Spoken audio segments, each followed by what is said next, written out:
The sound I remember most isn't the tires screeching off my driveway. It's the sound of my own son laughing while I couldn't breathe.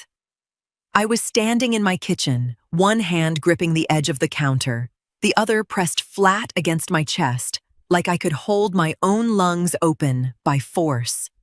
My son was still talking. His wife was still talking. Neither one of them was looking at me anymore, not really. They were looking at the argument, at winning it, at making sure I understood that my no wasn't going to stand. My name is Thelma Lloyd. I'm 61 years old, and until that afternoon, I believed my children would never let anything happen to me.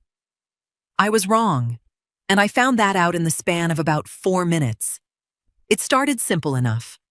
Roscoe and his wife Shonda came by, wanting me to sign on to something bigger than before. More money, more risk. My name stretched further than I'd ever agreed to. I told them no.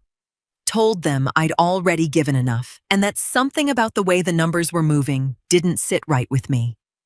Shonda's face changed the second I said it. Roscoe's jaw tightened the way his father's used to right before he raised his voice. "You'd rather watch us fail than trust us one more time," Roscoe said. And I knew right then this wasn't a conversation anymore. The shouting came fast after that, over each other, over me, until my chest did the thing it does when I can't get a full breath in edgewise. I told them, plain as I could manage, that I needed my inhaler. I nodded toward my bag on the counter. Before I could reach it myself, Roscoe already had it in his hand. He didn't even look at me when he said it. "Let's see how you breathe, without always getting your way."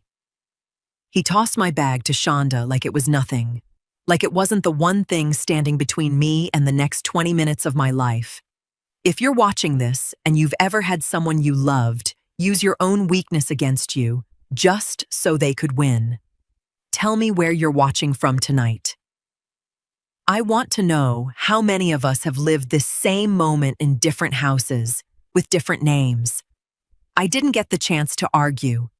They were already moving toward the door, my bag swinging from Shonda's hand like a trophy, both of them laughing the kind of laugh that comes from people who've never once considered that today could be the day something actually goes wrong. I heard the car door slam. I heard the engine turn over. And through the window, as the tires pulled off my driveway, I heard Shonda's voice, bright and mocking, carry back to me one last time. "Good luck, old fool." Then it was just me, alone in my kitchen, gasping, my hand shaking too hard to properly dial. I don't remember pressing every number right. I remember my brother's voice picking up and me barely able to push out his name before the rest of the words wouldn't come. Somehow, Alfonso understood anyway. "Thelma? Thelma, breathe for me. I'm calling 911 right now, and I'm coming. Don't hang up on me." I heard him, somewhere far off, telling someone else our address, his voice steady even as mine had given out completely. The room was starting to tilt sideways by the time I heard his car in the driveway, faster than I'd ever known him to drive, close enough behind his own call that the ambulance wasn't far behind him at all. 3 days after the ambulance left, I was still moving slow, still catching my breath on the stairs, when the phone rang about something that should have taken 5 minutes. It was my bank, calling about a small transfer I'd flagged the week before. Nothing to do with Roscoe, nothing to do with any of it. I sat down at the kitchen table with the phone against my ear and reached for the drawer beside me out of habit, the one where I keep anything that looks official, meaning to find an old statement the representative was asking about.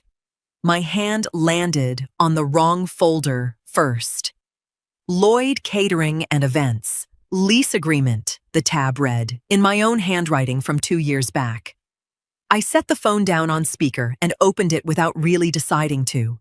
There it was, page after page, my signature everywhere a signature was needed. Personal guarantee on a 5-year commercial lease. My name listed as the responsible party if the business ever fell behind. I'd signed it at Roscoe's kitchen table, proud, barely reading past where he'd already flagged the lines for me with a sticky note and a smile. Behind it sat the credit line documents. Same story, my name, my signature, my responsibility if Shonda's numbers ever stopped adding up.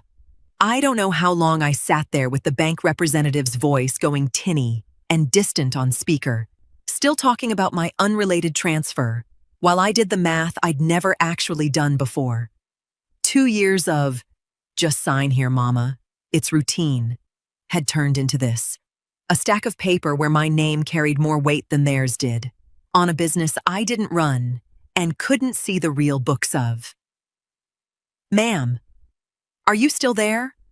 I picked the phone back up, apologized, finished the call like a woman with nothing else on her mind. But my eyes stayed on that lease long after I hung up. On the line where it said the guarantee could be modified or withdrawn under certain conditions, with proper notice. I hadn't known that part existed. 2 years, and I'd never once read that far. Alfonso called that evening, same as he had every evening since the hospital. You resting? He asked, the way he always did now, careful, like I might break if he pushed too hard. Resting, I told him, which was half true. My body was still. My mind wasn't. You eating enough? Alfonso, I'm not made of glass. He laughed, soft, relieved to hear some fight still in my voice. Just checking. You know I will keep checking. I almost told him about the drawer, about the lease, about the sentence I'd read 3 times just to be sure I wasn't imagining it. But something held my tongue, not fear. Something closer to needing to sit with it myself first, before I said it out loud to anyone, even him. Get some sleep, he said instead, when I didn't offer more. I'll call you tomorrow. After we hung up, I sat back down at that table with the lease still open in front of me.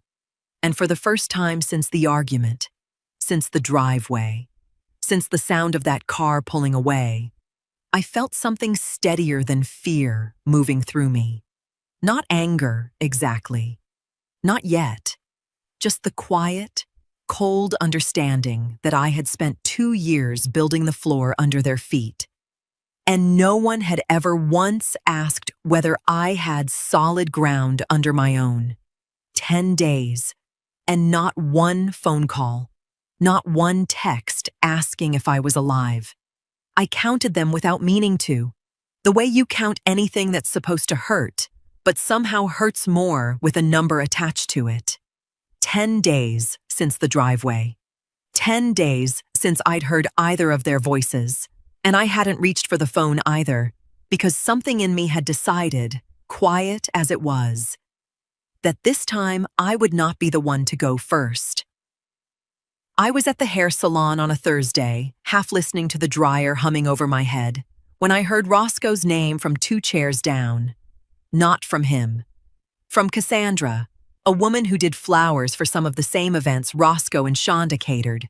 The kind of casual acquaintance who doesn't know she's carrying news like a lit match. They're still moving on that second location, she was saying to her stylist, flipping through her phone. Shonda posted about it again this morning, talking about doors opening, no matter who doubts you. I sat very still under that dryer. No matter who doubts you. I didn't need to see the post to know exactly who that line was aimed at. 10 days, and instead of a phone call asking how I was recovering, there was a public post dressed up as inspiration, aimed at me like a private joke only they and I would understand. When I got home, I didn't look it up. I didn't need to see Shonda's face smiling next to whatever caption she'd written. I already understood the shape of it, that in their minds, the conversation in my kitchen wasn't an argument they'd started or a line they'd crossed. It was an obstacle they'd already moved past, one they were narrating like a comeback story with me cast as the doubter who'd been proven wrong. Alfonso called that night, same as always, and this time I could hear something different in his voice too, a carefulness that told me he'd noticed the same silence I had. You heard from Roscoe? He asked, too casual to be casual. No. A pause on his end, longer than usual. Neither have I. We sat with that for a moment, the two of us, 300 miles of phone line between us, and neither one saying what we were both thinking. That a family doesn't go quiet like this unless somebody's decided the silence is easier than the apology. You want me to say something to him? Alfonso finally asked. No, I said, faster than I meant to. Let it sit. He didn't push, though I could tell he wanted to. That's always been Alfonso's way, patient to a fault, always hoping a little more time will soften whatever's broken before he has to choose a side.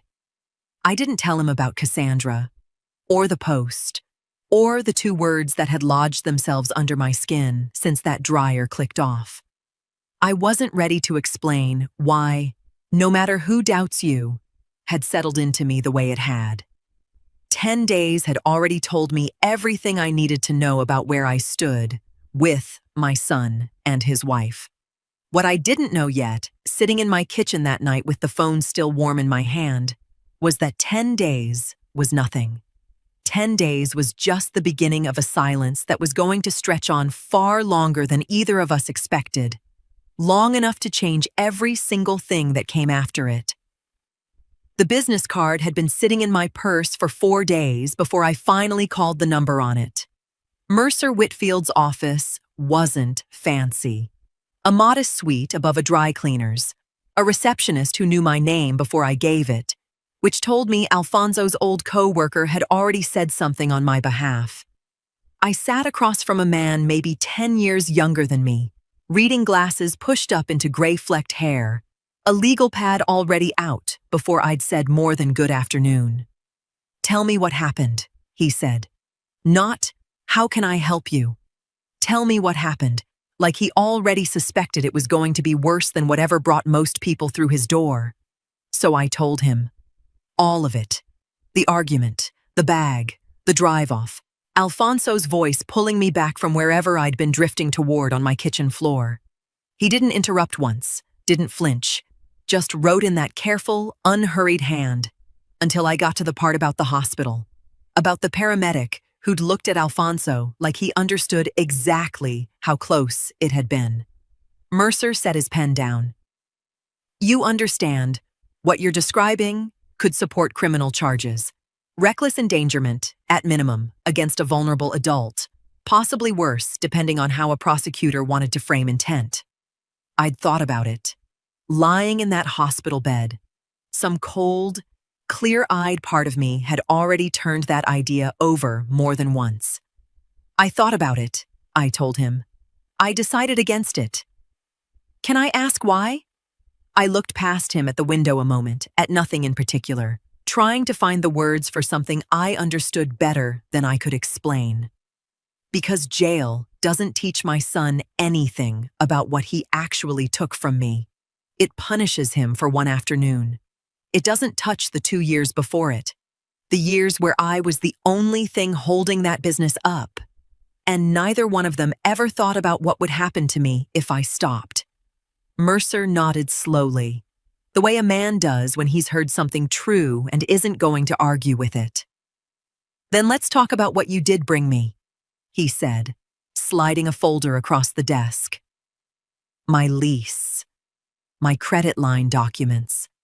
The ones I'd found in my own drawer, days after the ambulance, like I'd been living beside a fuse I never knew was lit. You're the guarantor on both, he said, which means right now you're carrying risk for a business you don't operate and can't fully see the books of. But you're not trapped in it. Both agreements have withdrawal provisions.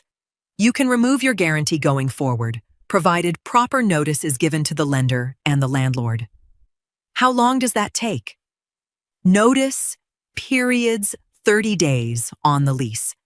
Bank's credit line is similar, maybe a touch longer once they process it internally. He tapped the page. Once you file, it's not reversible without your consent. And once it's filed, they'll find out. There's no version of this where they don't know it was you. I already knew that. I wasn't looking for a way to hide from it. Then file it, I said. Mercer studied me a moment longer than the paperwork required, like he wanted to be sure I understood the size of what I was setting into motion. Once this goes through, he said quietly, there's no telling exactly how it lands on them. Could be slow. Could come apart faster than either of us expects. I folded my hands in my lap and didn't blink. Good, I said. Let it come apart. 2 months to the day since that driveway, I sat in Mercer Whitfield's office and signed my name for the last time as anybody's safety net. He'd called me in himself instead of mailing the papers, said some things deserved to be done in person. And I understood what he meant the moment he set the notice in front of me. Withdrawal of personal guarantee. My name typed clean above the line where my signature would go, next to a date that felt heavier than any date had felt in a long while. Once I file this, Mercer said, it goes to the landlord and the bank simultaneously. 30-day clock starts today. After that, your name comes off both instruments, and whatever happens to that business from that point forward isn't carried by you anymore. I thought about the sound of tires on my driveway. I thought about Shonda's voice through that window, bright with a cruelty she hadn't even tried to hide. I thought about 2 months of silence, of Cassandra's careless mention of a post I never let myself read, of Roscoe and Shonda moving forward with their expansion like the woman who nearly died holding their business up had simply ceased to matter once she'd survived it. I signed my name. Mercer folded the notice into an envelope right there in front of me, sealed it himself. I'll file it this afternoon, he said. You won't need to do anything further. They'll receive formal notification within the week. And after that?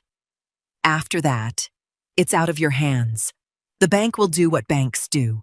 The landlord will do what landlords do. He studied me for a moment. You understand, this may not go quietly. I stopped expecting quiet the day they drove off laughing, I said. Across town, in an office I'd never see, a man named Garland Fentress opened an envelope that would change the shape of everything that came after. He read the notice twice, the way a man does when the first reading surprises him and the second is just to be sure. A personal guarantee, withdrawn, on an account he'd approved years earlier, specifically because the guarantor's financials had made an otherwise thin business plan bankable. He pulled the file up on his screen, the original loan committee notes, the language about guarantor strength offsetting limited operating history, and understood immediately what this meant for the numbers in front of him. He didn't know Thelma Lloyd's face. He didn't know about the driveway, or the inhaler, or the 2 months of silence that had led to this envelope landing on his desk. All he knew was that a loan he'd once considered low risk had just become something else entirely, and that somewhere in the next 30 days, he was going to have a conversation with the business owners that they were not going to want to have. He made a note in the file, flagged the account for internal review, and reached for the phone to loop in his supervisor. 2 months since a woman had been left gasping in her own kitchen, and the first domino she'd set in motion was already tipping toward 2 people who had no idea it had started falling. They still thought the silence meant she'd let it go. They were about to learn exactly how wrong that was. Alfonso showed up at my door with 2 coffees and a question he'd clearly been sitting on for days. "You want to tell me why you really said no to them?" he asked, setting 1 cup in front of me at the kitchen table. "Because Roscoe still thinks it was about the money. Just the money." I almost laughed, except nothing about it was funny. I got up, went to the drawer where I'd started keeping things again. Not just the lease anymore, but a small stack I'd been collecting without fully admitting to myself why. I set it in front of him. "Read that," I said, tapping the top page. It was a text message printed off my phone from months back. from a florist named Deja who used to work their events regularly. She'd reached out to me directly, not Roscoe, not Shonda, asking, carefully, the way people ask when they're afraid of causing trouble, whether I knew anything about why her last 2 invoices had gone unpaid for almost 90 days. She'd said she hated to bother me with it, but she didn't know who else to ask, and she didn't want to lose the account over what she assumed was just an oversight. "I never told you about this," Alfonso said slowly, reading it twice. "I never told anybody. I called Shonda about it myself. Quiet. Gave her the benefit of the doubt. She said it was a processing error. Said it was already handled." I slid the second page toward him. Then 2 months later, a different vendor sent nearly the same message. Then a bookkeeper they'd hired before Vestal quit, without much explanation. Alfonso set the pages down slower than he'd picked them up. "You never said anything to me." "Because I didn't want to be the mother who doesn't trust her son's business," I said. "I wanted to be wrong about it, so I watched instead. And every time I watched, I saw the same thing, money moving in ways nobody could quite explain when I asked plainly. So when they came to you for the second guarantee, I'd already made up my mind before they finished asking," I said.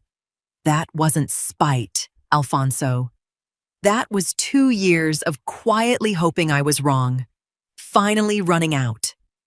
He sat with that a long moment, turning his coffee cup slowly on the table without drinking from it. I could see him working through it the way he always did, trying to find the version of this where it could still be smoothed over, where a phone call and enough patience could put the family back where it used to sit. "Maybe if I talk to him," he said finally. "Not about the guarantee, about all of it. Man to man, brother to nephew. Maybe he doesn't even know how bad it's gotten on his own books." "Maybe," I said, because I didn't have the heart to tell him plainly that I didn't believe a conversation was going to undo 2 years of habits, or 2 months of silence, or the sound of tires pulling off my driveway while I stood there struggling to breathe. Alfonso reached over and squeezed my hand once, the same steady grip that had gotten me through that ambulance ride. "I still think there's a way through this that doesn't end with the whole family in pieces," he said quietly. I didn't answer that. I only hoped, for his sake more than mine, that he wasn't about to find out just how wrong he was. None of this reached me at the time. I only learned it the way I learned most of what happened behind that business's doors. Later, secondhand, mostly from Roscoe, once there was no longer any reason for him to keep it from me. 3 weeks after Garland Fentress had opened that envelope, the pressure he'd flagged internally finally reached the 2 people who least expected it. Roscoe told me he was standing in the back office of the event space, phone to his ear, listening to a loan officer explain in careful banking language that the credit line's terms were under review following a change in guarantee status. He said he didn't understand all of it. He understood enough. "What do you mean, under review?" he'd asked. "We haven't missed a payment." "It's not about missed payments, Mr. Lloyd. It's a change in the risk profile of the account. We'll follow up within the week." He told me he stood there a moment too long after hanging up before he went to find Shonda. "Bank's asking questions," he said to her. "Something about our risk profile changing." He said her smile for the client in front of her didn't waver, but something behind her eyes did. "Probably routine," she told him. "Banks do this." "Do they do this a month before we're supposed to sign the second lease?" She didn't answer that, he said. The client called her name, needing her opinion on centerpieces, and she excused herself with the same practiced warmth that had built their reputation in the first place.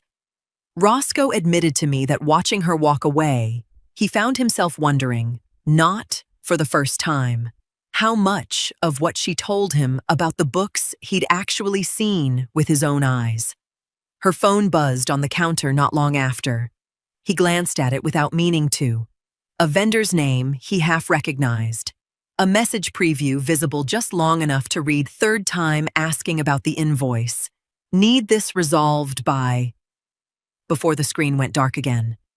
She'd slid it into her pocket before he could finish reading. Quick, casual. Who was that? Nobody important. I'll call them back later. Shonda. Not now, she'd said, sharper than she meant to before softening. It's handled. I've got the vendor accounts under control. He told me he let it go, the way he'd let a dozen small things go that year, because pushing meant admitting he didn't fully trust the person he'd built this whole thing with. But something about how fast her hand had moved to hide that screen sat wrong in him the rest of the day. That night, once the space had gone quiet, he found her in the back office, the laptop open. Something closed a little too quickly when he walked in. You said the vendor accounts were under control. They are. Then why do you look like somebody just caught you doing something you shouldn't have? He said she closed the laptop fully that time, and for just a moment, before she found her voice again, he saw something on her face he'd never seen in all their years together. Fear. He told me that was the night he first started keeping his own quiet list of things that didn't add up. Long before he ever said a word of it to me, and long before Vestal found the proof that gave his suspicion a name.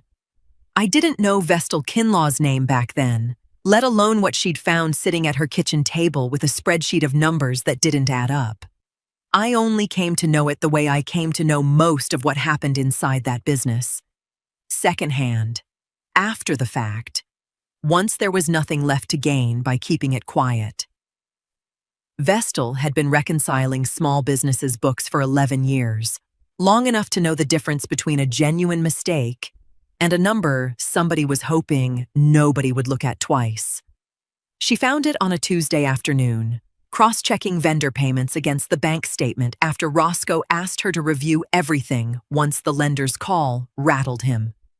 A linen company, paid in full according to the ledger.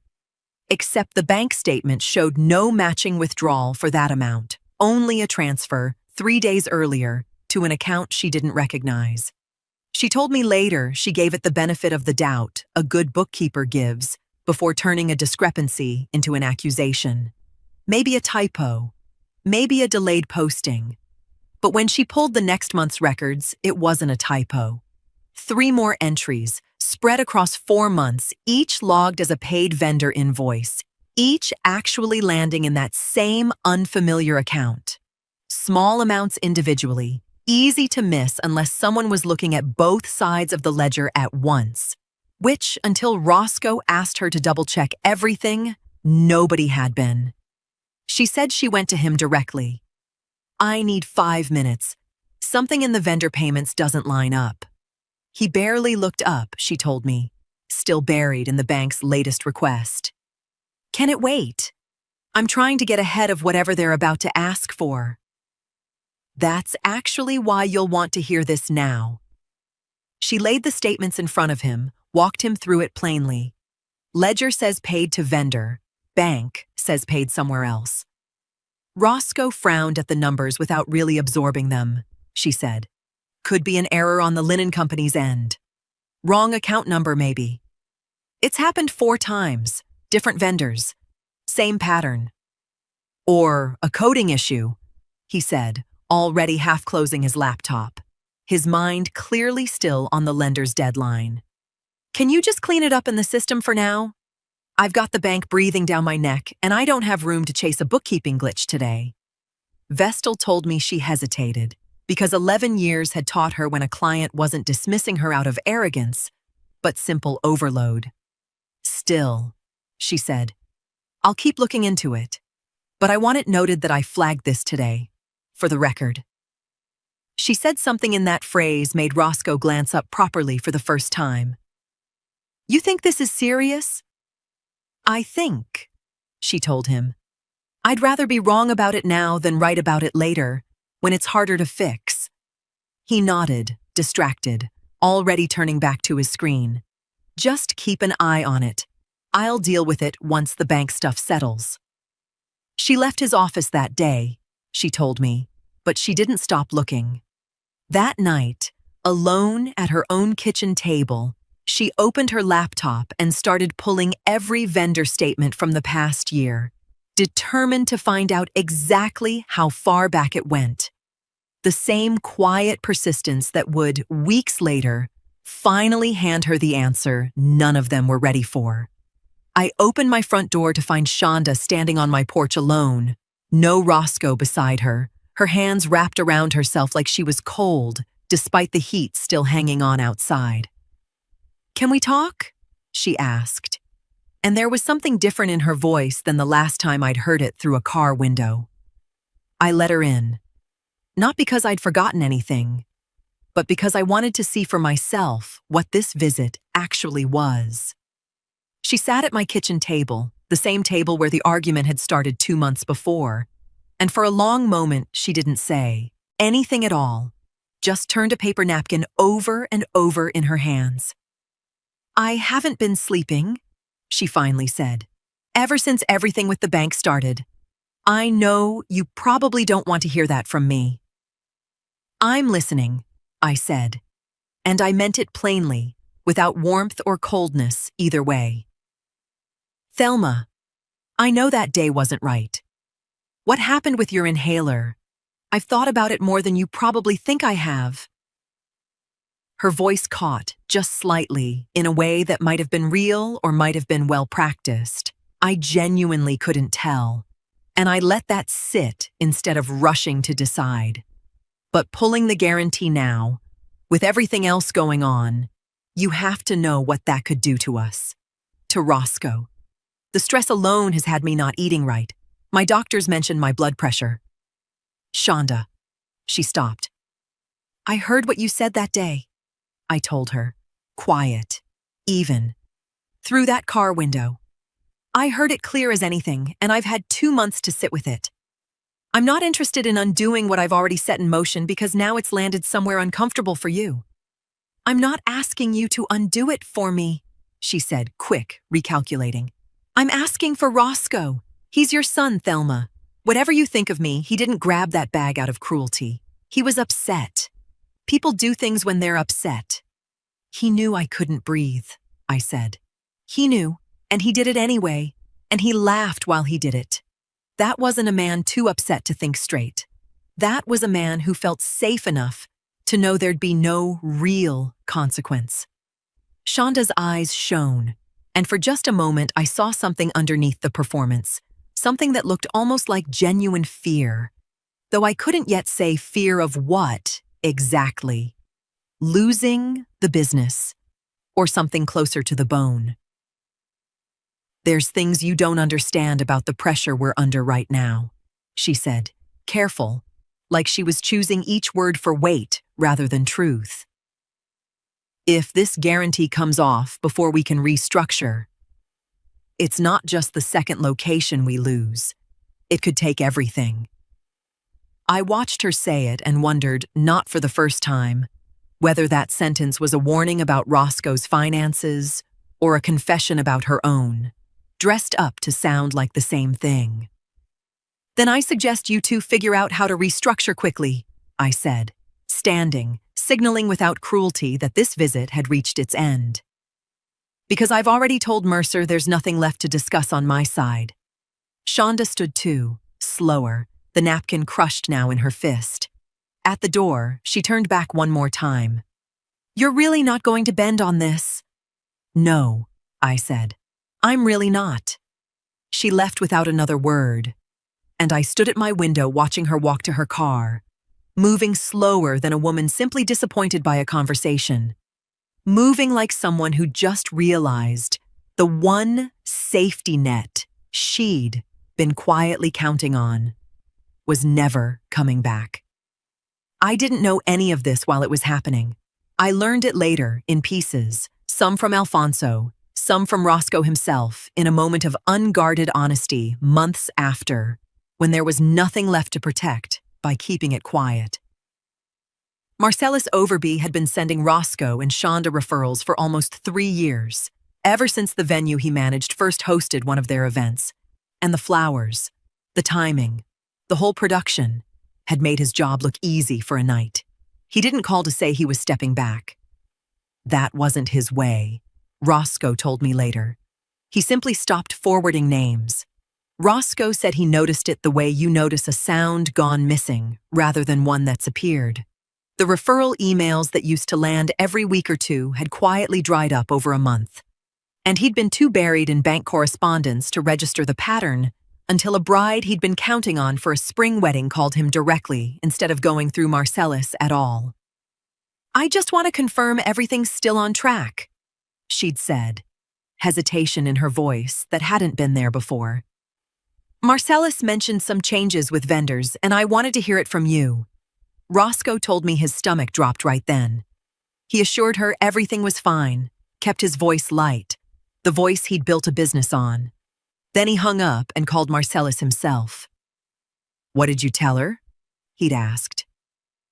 "That I'd heard your vendor payments had gotten behind, and she might want to confirm things directly," Marcellus said. "Roscoe, 2 of my regular contacts are waiting on invoices from you. I can't keep sending my clients somewhere if I'm hearing that." "That's being handled," Roscoe said. The same phrase Shonda had used weeks before, and he told me it landed just as hollow coming out of his own mouth this time. "I hope it is," Marcellus told him. "I'm not trying to hurt you. I've got my own name to protect too." Roscoe said he sat in his office a long while after that call, doing math he didn't want to do. How many vendors were actually behind? How far behind? How much of what Shonda had told him was handled actually wasn't? He didn't call me. He didn't call Alfonso either, though he admitted later some part of him suspected his uncle might have actually helped, if he'd only asked plainly. Instead, he called 2 vendors himself, promised payment within the week, bought just enough time to limp through the wedding without the bride ever learning how close it came to falling apart. That night, he told me, he sat across from Shonda at their kitchen table, invoices spread between them like evidence neither of them wanted to name. "Marcellus is pulling back," he said. "If word gets around before this wedding, we lose more than one event." Shonda barely reacted, though her hand tightened around her cup. "I'll call the vendors tomorrow. Smooth it over." "Smooth it over with what? We need actual money moving, not another promise." She didn't answer that. She just straightened the invoices into a neat pile, like order on paper might translate into order everywhere else. Roscoe told me that was the night he first felt a fear that had nothing to do with the bank at all. A fear of his own wife, and what she might still be hiding from him. I didn't witness what happened in that office on a Sunday night turned Monday morning. I only know it the way I know most of what went on inside that business by then. Because Alfonso called me after Vestal called him, her voice still unsteady from what she'd had to sit through. Vestal had found the account name late that Sunday, alone at her kitchen table, 3 cups of coffee deep into a spreadsheet built from a year of statements. The unfamiliar account from the linen company mismatch wasn't unfamiliar at all once she traced it back far enough. It belonged to a collections agency, the kind that handles personal credit card debt, not business accounts. 4 separate vendor payments over 5 months, each one logged in the ledger as paid to a legitimate supplier, each one actually routed to that collections account instead. She told Alfonso she sat back from the screen a long while and let it settle. This wasn't a coding error. This wasn't a bank glitch. Someone had been using business funds meant for vendors to quietly pay down a personal debt, dressed up carefully enough that only a full year-over-year reconciliation would ever have caught it. By Monday morning, she'd decided the only responsible thing was to bring it to both of them together, since she couldn't yet say for certain which of them the debt belonged to. She asked for 15 minutes, insisting it couldn't wait, and laid the ledger entries beside the actual bank routing, side by side. Undeniable once set out that way. Roscoe frowned over the pages, confused at first, Vestal said, and then his face changed as understanding caught up to him.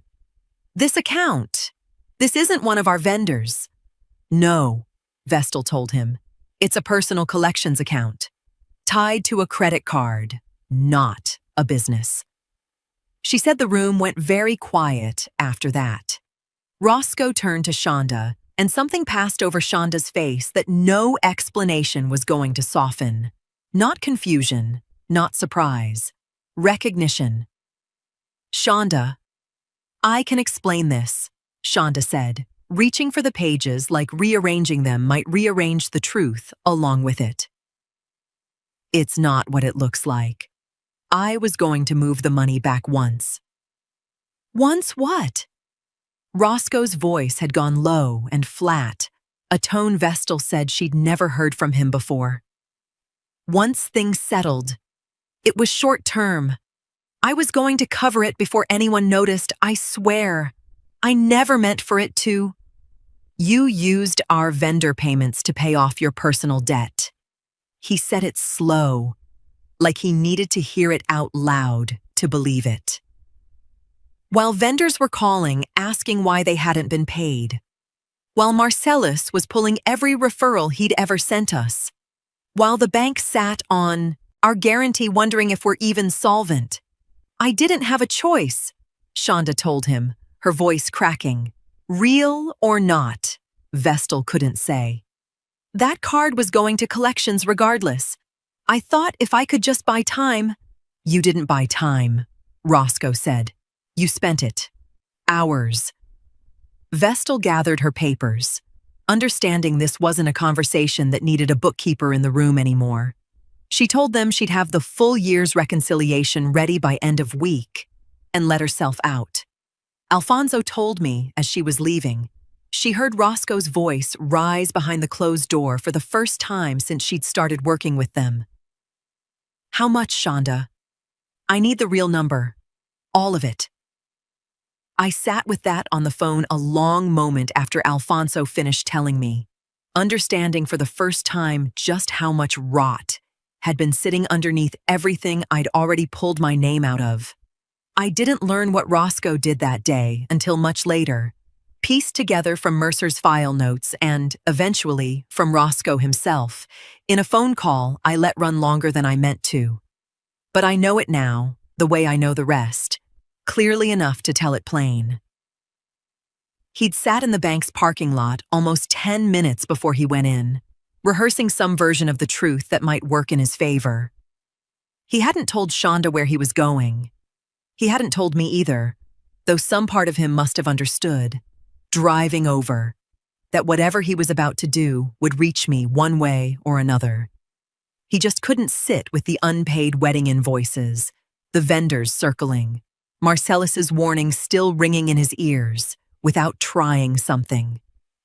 Garland Fentress met him in a small conference room, professional, unreadable, the way bank officers learn to be. I wanted to see if there was a way to work something out, Roscoe told him. My mother's withdrawal. I think if she understood how serious this is, she'd want to help. I could get her to sign something extending the timeline. Has your mother authorized you to speak on her behalf regarding this guarantee? Fentress asked. Roscoe admitted the pause before his answer ran long. Not exactly authorized, but I know her. I think if I explained, Mr. Lloyd, I need to be clear, Fentress told him. Mrs. Lloyd submitted a formal, attorney-notarized withdrawal. That document doesn't leave room for informal renegotiation, and it doesn't authorize you to represent her position to this bank. Roscoe tried again, said he wasn't misrepresenting anything, only trying to fix things. But Fentress didn't move from it. What you're describing is attempting to use your mother's name and standing to negotiate terms she hasn't agreed to. I have to treat that as a compliance concern, not a family matter, especially given this is the second flag on this account in as many months, following her original withdrawal notice. Roscoe told me that line was the one that actually landed. The moment he understood this wasn't a conversation he could talk his way back from. "What does that mean for us?" he'd asked. "It means the courtesy window closes," Fentress said. "I'll need documentation of your mother's actual position before we discuss the credit line or lease guarantee further. I'd recommend having real conversations with her directly, not through me." Roscoe sat in that parking lot a long while afterward, by his own account, understanding with a cold certainty that he'd made everything worse, and that sooner or later I was going to learn exactly what he'd tried to do in my name. He was right about that much. When Alfonso first told me, I didn't say anything for a long moment, not out of shock. By then, very little about either of them could still shock me. I sat with it because some part of me had been waiting, without quite admitting it, to see just how far my son would go once he ran out of other doors to knock on. He'd finally found the last one, and he'd used my name to knock on it without asking me first. Alfonso told me about the bank meeting the same way he'd been telling me most things by then. After the fact, once he'd already sat with it himself, from a phone call he almost hadn't answered. It was Roscoe calling him, not Shonda, his voice tight in a way Alfonso said he hadn't heard since Roscoe was a teenager, caught in something he couldn't talk his way out of.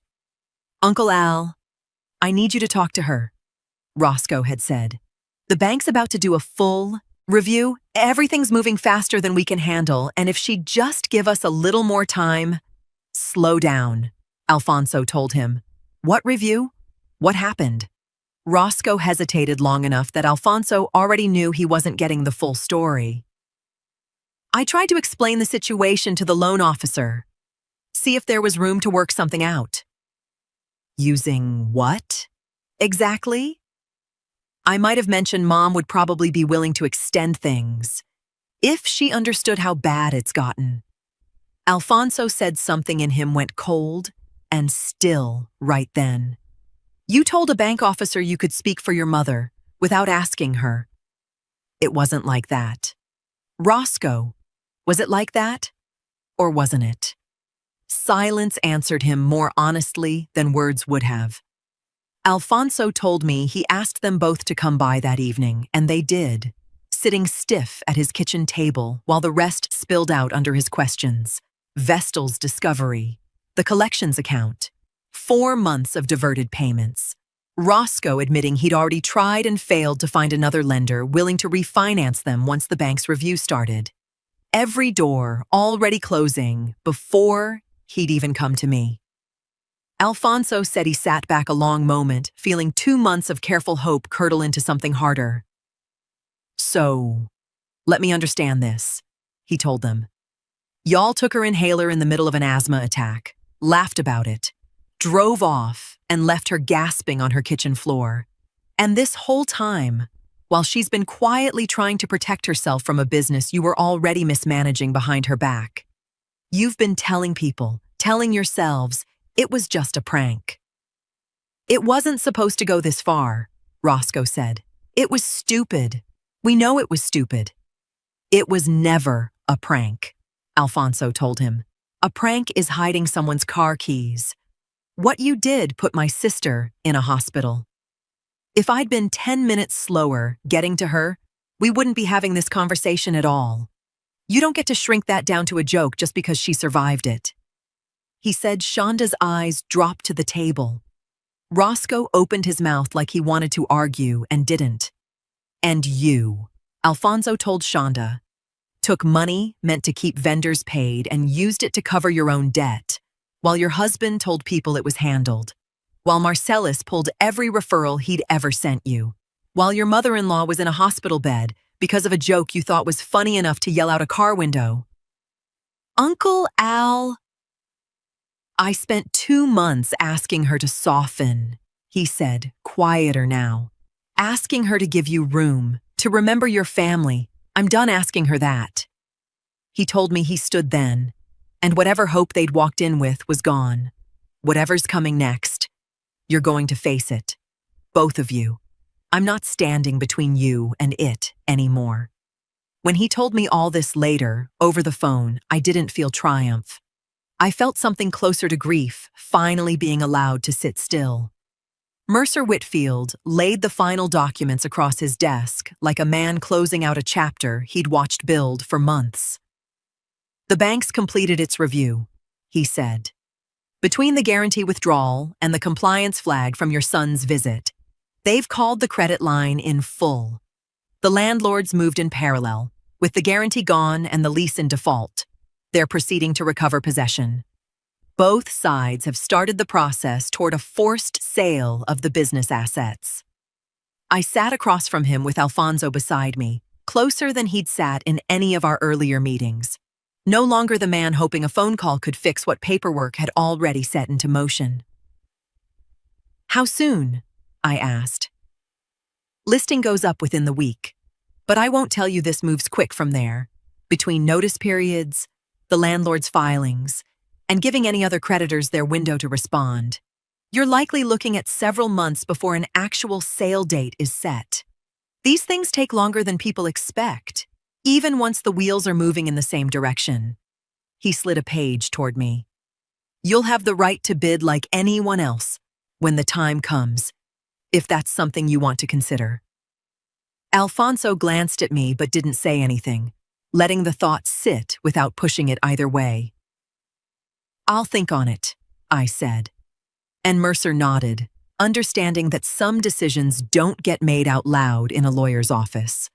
We left his building into the kind of gray afternoon that didn't ask anything of anybody, and Alfonso walked me to my car in silence for a while before he spoke. You know I'm not going to ask you to soften anymore, he said. I should have stopped asking a long time before I did. You were trying to hold the family together, I said. That's not a sin, Alfonso. Maybe not, but I spent 2 months asking you to carry more than your share of the patience in this, and you were right not to. He opened my car door for me, old habit from our father, and paused before I got in. Whatever you decide, whenever it comes, I'm with you on it. My phone rang twice that evening. Roscoe's name, both times. I let it ring out both times, watching it light up on the counter, feeling something in me that used to flinch at ignoring my son's calls, simply go quiet and still instead. The third call, an hour later, I finally picked up. Mom, please, Roscoe said. Before I'd even said hello, his voice cracking in a way I hadn't heard since he was a boy. I know you have every right to be angry. I know what I did was wrong, all of it. The bank, everything. But if we lose this business, we lose everything we've built. Please, just give us a chance to fix it before any of this goes further. I let the silence stretch a moment, not out of cruelty, but because I needed him to sit inside it the way I'd sat inside 2 months of his. You had 2 months to call and ask how I was doing after you left me gasping on my own kitchen floor, I said, steady. You didn't call to check on me. You called a bank, using my name, to protect yourselves. I'm not interested in giving you a chance you never once thought to give me. Mom. Goodbye, Roscoe. I hung up before he could say anything else, set the phone face down on the counter, and sat with the quiet that followed. The listing went up 3 days later, exactly as Mercer said it would. What came after took the better part of the year to finally run its course. Nearly a year after that afternoon in my kitchen, the auction house smelled like dust and old carpet, nothing like the glittering events Roscoe and Shonda used to host with that same equipment now numbered and lined up for strangers to bid on. I sat near the back, Alfonso beside me, Mercer a row ahead with the paperwork already prepared in case I raised my hand. I watched the auctioneer move through lot after lot, the linens, the lighting rigs, the branded signage that used to mean something at every wedding across this city. And when it came time for the business itself, the lease rights, the name, the client list, I raised my hand before I let myself think too hard about it. Nobody outbid me. I don't think anyone else in that room understood the business the way I did. I'd watched it built from the inside for 2 years, knew exactly what it was worth once the mismanagement and the debt were stripped away from it. Mercer handled the paperwork afterward, quiet and efficient, the way he'd handled everything since that first meeting in his office, all those months back. By the time we left, my name sat on a document as the new owner of everything Roscoe and Shonda had once called theirs. I didn't go straight home. Alfonso drove me instead to the house Roscoe and Shonda still lived in, the one they hadn't lost yet, though I suspected that clock was running too. "You sure about this?" Alfonso asked, parking at the curb. "I need them to hear it from paper, not from me standing in front of them," I said. "I've said everything I have to say to their faces already." I still had the key. Nobody had ever asked for it back. Not in all these months. Not through any of it. I let myself in, the house quiet, both their cars gone from the driveway, and I walked to the same dining table where, nearly a year before, I'd once left the first envelope, back when this was only a warning and not yet an ending. I set the folder down in the center of it. Inside, the bank's final letter confirming the credit line closed and the debt settled through the sale proceeds, the landlord's notice of the lease's termination, and the auction record, plain and undeniable, with my name typed clean under buyer. I didn't leave a note. There was nothing left to explain that the paper didn't already say plainly enough. Alfonso was waiting at the curb when I came back out, and we drove home mostly in silence, the kind that didn't need filling. I heard about the rest secondhand, the way I suppose was fitting, given how much of my own pain they'd learned about secondhand these past months. Roscoe found the folder first, according to Alfonso, who heard it from Roscoe himself days later, calmer now. Some of the anger burned down into something closer to grief. He said Shonda went very still reading the auction record, staring at my name typed there as if she could argue with ink. They didn't call that night either. There wasn't anything left to negotiate. I think about that kitchen sometimes, the one I bought back without ever needing to raise my voice once.